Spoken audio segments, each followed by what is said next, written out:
ডিমে কি আছে? আমিষ। এই আমিষ আমরা পরীক্ষা করার জন্য প্রথমে আমরা এখানে ডিম থেকে ডিমের সাদা অংশ এখানে আমরা নিয়েছি, ঠিক আছে? তো এখন দেখো আমি এখান থেকে সামান্য কিছু পরিমাণ এখানে আমিষ একটু পার করে নিলাম। তো এটা হয়ে গেছে।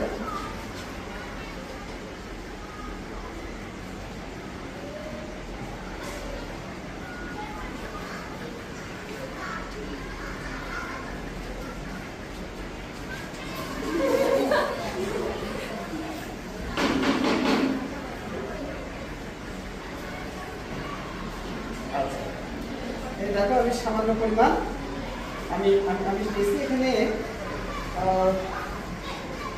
সামান্য পানি নিলাম। হ্যাঁ, একটু পানি নিলাম। এবার এখানে দেখো আমি এখান থেকে একটু কপার নিব, ওই ওখান থেকে একটু চামচ দাও।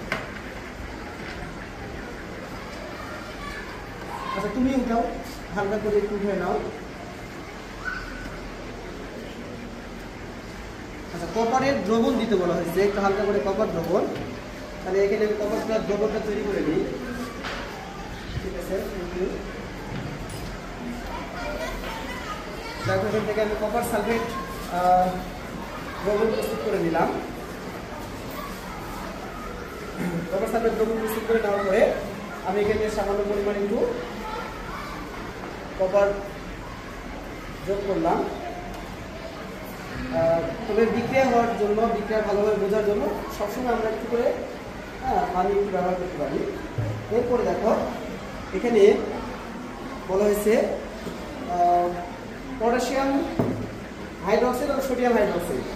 পটাশিয়াম হাইড্রোক্সাইডের যেটা দাও তো এখানে সালফিউরিক অ্যাসিড চলে আসছে, এইরকম একটা কথা আছে এই পাশে।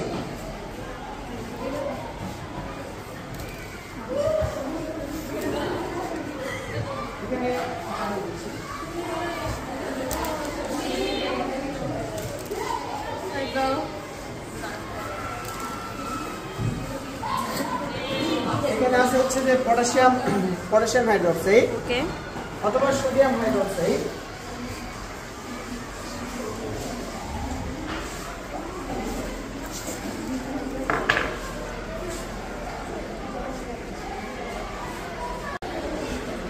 ঠিক আছে, তাহলে আমরা কি দেখতে পেলাম?